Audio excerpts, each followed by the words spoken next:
Hello and welcome, this is Jeff Hughes and this is my assignment for Super Mario 50.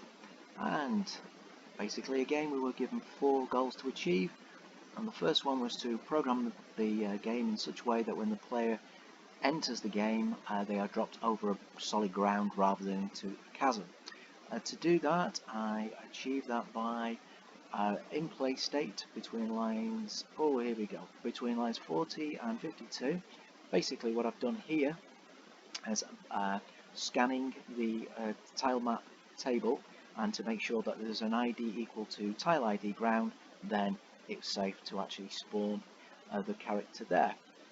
It literally is just a loop checking for those. The second requirement was to generate a random coloured key and lock block, and effectively unlock the block once you retrieve the key.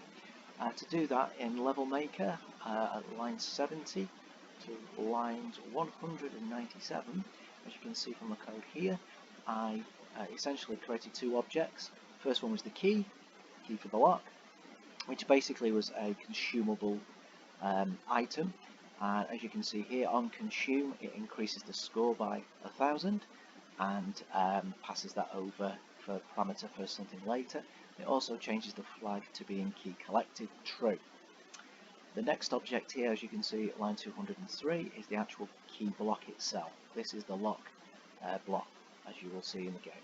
And as you can see again, key colour is an important factor here. I had to make sure that the key colour was the same for the key block. So basically created it randomly here at line 175, and then just added 4 to make sure that I got the appropriate coloured key. Okay, the third requirement was to, once the lock has disappeared, we were to trigger a goalpost at the end of the game. To do that, at Level Maker 226 onwards, you can see I create a flagpole, and I also create the individual flag. As you can see here at line 252 of the flag, on collide with the actual, when the player actually collides with the flag, then as long as the key's been collected, then we restart the level. That is actually part of number 4, the 4th goal, which is basically when the player touches the goalpost, we should regenerate the level and spawn the player at the beginning of the game. So as you can see here at lines 258, 259 and 260, I'm basically restarting the game by going to calling play state and passing the score and the width. So very quickly in play state, you can see at line 62 I created play state enter and I'm passing it some parameters. Basically again it's as simple as it's the current score as well as the current game width, and I'm increasing the game width by 20, and that should be it. So without further ado, it's game time.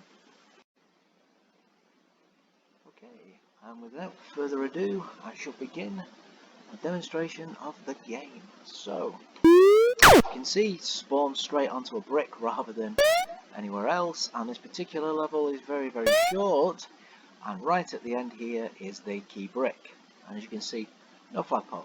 So I'm going to hit the brick. You see, it isn't removed. I'm going to go and collect the key. As you can see, get 1000 points there, and now I should be able to remove the key there.